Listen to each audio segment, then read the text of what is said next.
Hey, what is going on, guys? Hex coming up back in today with a brand new video about 100 once again. As always, in the top below, it's the topic we're talking about, which is 100 once again. I already said that.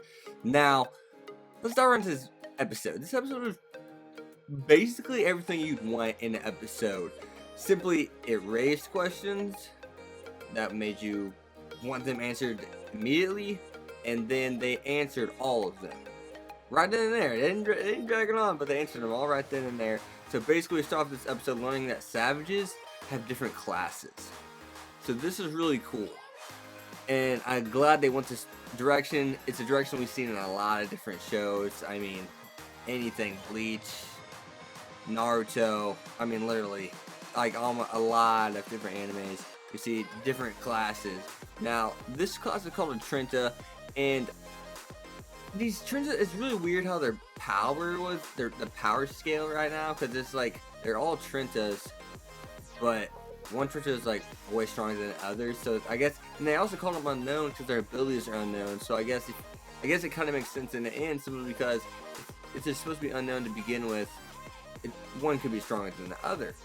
And now the next thing is we learn the president Claire has an older brother, and it looks like their relationship really isn't the best. And from what they said, he's from Japan, I believe, and it seems as if he's part of a government or something like a CIA or FBI kind of thing like that. Because I guess they're the people that come in later and they clean shit up.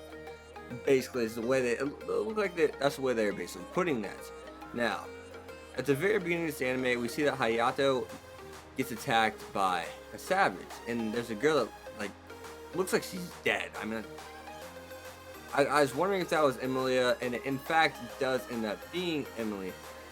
And I guess Hayato actually saved her by trying to suck out the virus or whatnot, but he actually didn't get it all. I mean, obviously, but but ends up he was infected himself with that virus, and that explains why he's been going crazy whenever he's fighting. Sometimes armaments, I believe it's pronounced armaments, Goats kicks in, and he just loses control basically, unlike Emily, who actually set this up from the beginning, went to the school, because all tests of these people who have this virus inside them automatically are really well connected to hundreds and get actually high scores, so it's actually easy to point them out. And at the same time, there's less than 10 of them in the world, it states in this episode. The next thing was, you stole my first.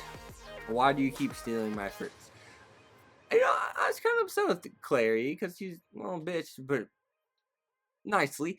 Okay, that's not nicely, but she's just totally hilarious when it comes to the first thing. I really did enjoy that scene. I thought it was absolutely hilarious. She says, "You stole my first boo grab," and this time, our first was it Princess Carrie. I was like, really? And the next thing you know, Hayato ends up stealing her first kiss, but we'll get into that scene in a second.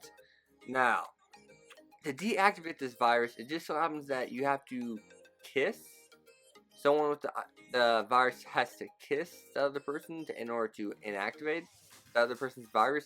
That's if they lose control, and in Hayato's case, he doesn't know how to control it. So yeah, and I just want to add, it's about the time that Emily was. Well, everybody knew she's a guy, and at the same time, she was really going to town on Hayato, and that was one of the more intense non ecchi hentai. Hentai. I mean, they're gonna smash into that. That's the story from their time. But no, that was very intense, and there's a lot of tongue wiggling going on there, and that's just something else. I mean, so I'm expecting to see a lot more kissing scenes like that, simply because that's how you deactivate the virus. And the ending scene was funny. Of course, this really does remind me of Infinite Stratus now, because originally the girl that was living with the person in Infinite Stratus had to move out of that room also. So now Emily has to move out of that room because because Clary basically has a crush on Hayato. I mean, it's obvious, and he ends up basically going to town with Emily again because she has to deactivate his powers once again because there's a side effect or something. I don't know. The writer of this is definitely looking for an excuse to see something like that happen, but it ends up, of course, he trips over Emily after Clary walks in, and he gets all jumbled up, and he's like, no, no, it's not what it looks like, and trips over and ends up falling on her, grabbing her boobs, and kissing her. And once again, she actually said he didn't have to apologize, which isn't like Clary at all. And after the princess thing, we all knew that she's basically in love with Hayato. I mean, it's a harem sheet, let's be honest. Now, once again, guys, be sure to leave a like, comment, subscribe, and follow me on Twitter. It really does help the channel grow. And yeah, this episode was good. I mean, this is an anime, not like for a harem series, but an anime in general. It had all the things you really do want. It had the questions that that were lingering. Like, I really hope this gets answered.